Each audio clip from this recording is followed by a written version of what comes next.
पिछले 5 साल में Xiaomi इंडिया की नंबर 1 स्मार्टफोन कंपनी रही है और इनकी सक्सेस को हम सब ने देखा है। लेकिन इस साल के मार्च में Xiaomi अपनी फर्स्ट पोजीशन से डायरेक्ट 4th पे आ गया और इनका मार्केट शेयर 2022 की स्टार्टिंग में 21% था, जो कि अब 2023 में 16% पे आ चुका है। जबकि यहीं अगर हम Oppo, Vivo या Samsung को देखें तो इनका मार्केट किसी न किसी तरीके से बेटर ही हुआ है। So what is actually going on with Xiaomi? Prime region से शुरू करते हैं, इनकी ब्रांडिंग। अब जरा ध्यान से समझना, एक ब्रांड को दूसरे ब्रांड से अलग उसकी मार्केटिंग बनाती है। जैसे वीवो है, उसने iQOO को ऑनलाइन के लिए छोड़ा है और खुद वो ऑफलाइन जीत रहे हैं। सेम ओप्पो ने भी ऑनलाइन Realme को छोड़ा और वो खुद ऑफलाइन में जीत रहे हैं। अब Xiaomi ने भी किया तो कुछ सिमिलर ही है। इन्होंने 2 ब्रांड्स बनाए, एक Xiaomi का Mi और एक Redmi। लेकिन इन्होंने गलती ये कर दी कि ये लोगों को ब्रांड्स में फर्क नहीं दिखा पाए। जैसे आज भी लोग Redmi के फोन को भी Mi का बोलते हैं और Xiaomi के फोन को भी Mi वाला बोलते हैं, बस फर्क है दोनों के फोन प्राइसेस का। लेकिन अगर आपको Xiaomi के काम करने के तरीके का पता हो तो आपने देखा होगा कि ये लोग ऑफलाइन में ज्यादा ऑपरेट नहीं करते। इन्होंने अपना मेजर बिजनेस ऑनलाइन रह के ही बनाया है, तो इनकी ऑफलाइन में एक्सपर्टीज नहीं है। अब क्योंकि दोनों ब्रांड्स ऑनलाइन है तो इनके काम करने का तरीका सेम है, सॉफ्टवेयर सेम है एंड इवन कॉम्प्रोमाइजेस भी सेम है। अगर यही Xiaomi Redmi को ऑनलाइन रखता और Mi को ऑफलाइन ले जाके कुछ अच्छा एस्टेब्लिश कर लेता तो आज उन्हें ऐसे दिन नहीं देखने पड़ते, या एटलीस्ट Redmi फेल हो रहा होता, Xiaomi नहीं। जैसे फॉर एग्जांपल अभी Realme भी पिट रही है, लेकिन उसका असर Oppo पे बिल्कुल भी नहीं पड़ा, क्योंकि Oppo दोनों ब्रांड्स को सिमिलर लगने नहीं देता। उनके काम करने का तरीका, मार्केटिंग, सब कुछ बिल्कुल डिफरेंट है। इसलिए Realme पे जो नेगेटिविटी है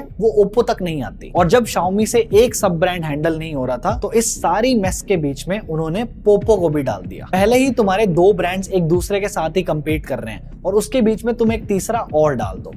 बहुत अच्छी स्ट्रेटजी है ये ऐसी तैसी कराने की। और चलो अगर तुम कर भी रहे हो तो पोपो के तो क्या ही कहने, इनका एक फोन ढंग से नहीं चलता। ये लोग दिखाएंगे हम 869 प्रोसेसर दे देंगे 69 रुपीज में, और फिर इनका फोन चलता भी 69 डेज के लिए ही है। कभी किसी का मदरबोर्ड उड़ गया तो ये लोग ठीक भी नहीं करके देते। I mean, कस्टमर भी कितनी गलतियां माफ करेगा। और अभी ये लोग अपने नए फोन में एक 12 बिट का डिस्प्ले पैनल लेके आ रहे हैं। पहली चीज तो ये कि इतनी छोटी स्क्रीन पे 8 बिट और 10 बिट का ही नहीं पता चलता, तो 12 बिट तो बहुत दूर की बात है। कुछ लोग इस स्क्रीन को जस्टिफाई करेंगे कि भाई तुझे क्या पता, स्क्रीन पे देखना रंग रंग होंगे।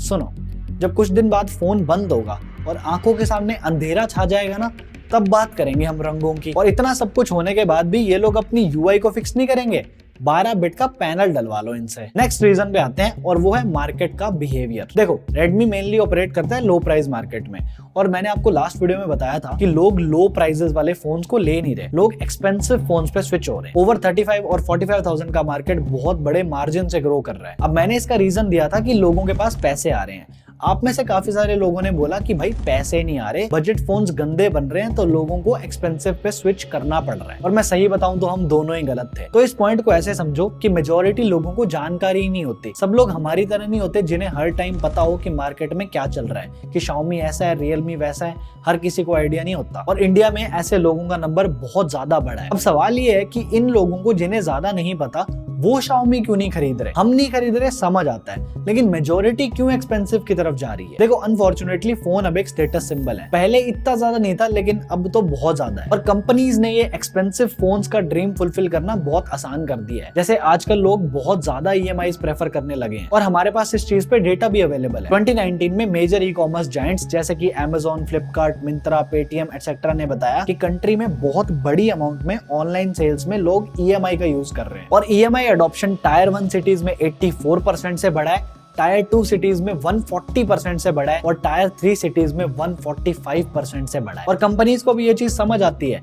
ये लोग EMI पे डिस्काउंट ज्यादा देते हैं, नो कॉस्ट EMIs ऑफर करते हैं। एंड इवन सैमसंग ने तो लोन फॉर फोन करके एक स्कीम भी निकाली हुई है, जिसमें सैमसंग का फोन खरीदने के लिए सैमसंग आपको पैसे देगा कम इंटरेस्ट रेट पे। सो अब क्योंकि फोन एक स्टेटस सिंबल है, तो लोग चाहते हैं कि वो महंगे फोन लें, और अब महंगे में उन्हें Xiaomi, Realme नहीं जमेगा, उन्हें सैमसंग या एप्पल ही जमता है। और अभी तक क्या था, इंडियन स्मार्टफोन मार्केट का 75 to 80% शेयर 15,000 से नीचे वाले फोन्स होल्ड करते थे, और ये लोग थे फर्स्ट टाइम बायर्स। अब पहली बार अगर कोई सस्ता फोन लेता है तो वो दूसरी बार में थोड़ा बजट तो बढ़ाता ही है। तो जब 15,000 वाले फर्स्ट टाइम बायर्स नहीं होंगे तो ये दिक्कत तो आएगी ही। और Xiaomi अपनी वो ब्रांड वैल्यू बना नहीं पाया, इसलिए एक्सपेंसिव में उनको कोई लेता नहीं है और सस्ते में उन्हें कोई लेने वाला नहीं है। दोनों साइड में पिट गए। अब आपकी वाली आर्ग्यूमेंट भी एड्रेस कर लेते हैं कि भाई 20,000 के अंदर फोन ही गंदे आ रहे हैं तो लोगों को बजट तो बढ़ाना ही पड़ेगा। अब यहाँ पे फिर से वही अपने बबल वाली बात आ जाएगी कि मतलब जिस बंदे के पास पैसे ही नहीं है वो अपना बजट कहाँ से बढ़ा देगा। 30-40 हजार एक फोन पे लगाना इंडिया में कोई आम बात नहीं है। यानी कि आपको कोई बोले कि यार 20 वाले फोन तो फर्जी हैं, कम से कम तुझे अपना बजट 30-40 तो करना ही पड़ेगा। वो बंदा बोलेगा कि यार मेरे को इंस्टा चलाना है, यूट्यूब चलाना है, व्हाट्सएप चलाना है, अगर ये सब चल रहा है तो मेरे को तो 20 वाला भी चल जाएगा। अगर फोन बॉर्डर लाइन हैंग नहीं होता तो छोटे मोटे बग्स आम जनता माइंड नहीं करती। ये हम ही हैं जो 24 घंटे फोन में घुसे रहते हैं और हमें ही चाहिए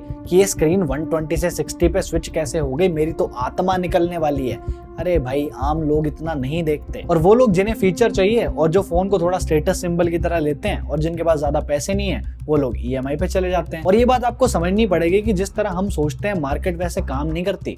फैक्ट्स डेटा देख के बनते हैं, ट्विटर देख के नहीं। और अब लोग इनके फोन ले ना ले, गवर्नमेंट इनकी बहुत ले रही है। गवर्नमेंट की एक एंटिटी है ED, जिसने कुछ टाइम पहले Xiaomi के 5500 करोड़ रुपीस सीज कर दिए। और ऐसा इसलिए किया गया था क्योंकि Xiaomi ने इलीगल प्रैक्टिसेस से ये पैसे इंडिया के बाहर भेजे थे। और इंटरनल डॉक्यूमेंट्स में इन्होंने लिखा कि ये एक रॉयल्टी पेमेंट है, यानी कि Xiaomi ने उन कंपनी से कोई सर्विस या हार्डवेयर लिया होगा जिसकी उन्होंने पेमेंट की थी। लेकिन फर्दर इन्वेस्टिगेशन से पता चला कि Xiaomi ये चीज 2015 से कर रहा है। और ED का कहना था Xiaomi did not avail any services from the 3 foreign entities to whom rupees 5500 crore was transferred। तो सरल भाषा में बोले तो Xiaomi टैक्स एवेजन कर रहा था। तो गवर्नमेंट की तरफ से भी एक प्रेशर है। अब हम इनके सर्विसेज बिजनेस को देखते हैं, क्योंकि क्या है ना, Xiaomi अपने फोन्स बेच के 5% से ज्यादा प्रॉफिट नहीं बनाता, वो मेन प्रॉफिट बनाता है सर्विसेज से। इसीलिए तो Xiaomi ऑफलाइन एक्सपैंड नहीं कर सकी, क्योंकि ऑफलाइन एक्सपैंड करने के लिए आपको फोन महंगा बेचना पड़ता है, क्योंकि मिडिल मैन को भी पैसे देने हैं, उसके बाद आपको अपना प्रॉफिट भी निकालना है। तो Xiaomi को ऑफलाइन जाने के लिए अपनी ये 5% प्रॉफिट वाली स्ट्रेटजी को पूरा चेंज करना पड़ता, जो कि बिल्कुल आसान नहीं है। तो इसलिए इन्हें एड्स, ब्लोटवेयर और सर्विसेज का सहारा लेना पड़ता है। लेकिन at the end of the day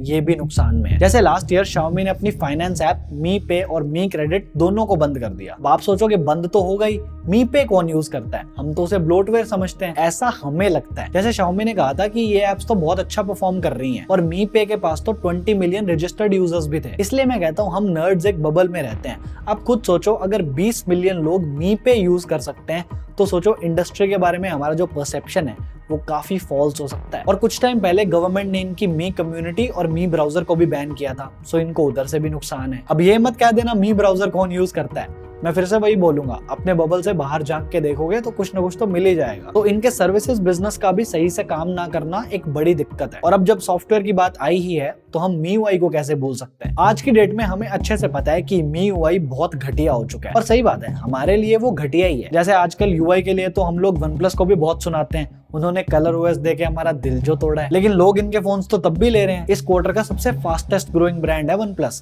72% से मार्केट बढ़ी है उनकी। अब आप कहोगे कि हम OnePlus के UI को MIUI से कंपेयर क्यों कर रहे हैं, वो MIUI की तरह बॉर्डर लाइन घटिया थोड़ी ना। आपकी बात बिल्कुल सही है, OnePlus का UI MIUI के कंपैरिजन में बहुत सही है, लेकिन आप भावना समझो, जरूरी नहीं है कि जो हमें नहीं पसंद वो मेजॉरिटी मार्केट को पता भी हो। और अगर पता भी है तो मेरे लिए जो मैंने पहले रीजंस बताए हैं वो ज्यादा भारी हैं इन कंपैरिजन टू MIUI। हाँ, MIUI डेफिनेटली प्रॉब्लम है, बट सर्टेन ग्रुप के लिए मेरे ओपिनियन में लार्जर स्केल पे ये इतनी बड़ी प्रॉब्लम नहीं है। लेकिन अब Xiaomi इस सारी मेस को फिक्स कैसे करेगा? देखो, कर तो सकते हैं, ऐसा बिल्कुल भी नहीं है कि फिक्स कर नहीं सकते, और ये लोग कर भी रहे हैं। जैसे इनकी Redmi Note 12 सीरीज अच्छी चली है और इन्होंने वो सही मार्केट में निकाली। लोग 30,000 में फोन लेना चाहते हैं और जहां डिमांड है अगर आप वहां सप्लाई करोगे तो काम तो हो ही जाएगा ना। और इनका ये भी कहना है कि अब हम ज्यादा क्वांटिटी में फोन्स नहीं निकालेंगे, हम लिमिटेड नंबर ऑफ फोन्स निकाल के उन्हें परफेक्ट करने की कोशिश करेंगे। आई होप ये लोग अपने सॉफ्टवेयर को भी फिक्स करने का सोच रहे हैं, क्योंकि वो हमारे जैसे लोगों के लिए तो सिरदर्दी बना हुआ है। वीडियो खत्म हो गई है, जो जाना चाहे वो जा सकता है,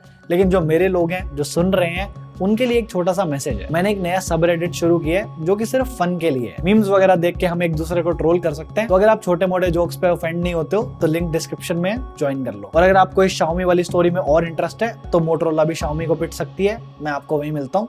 बाय बाय।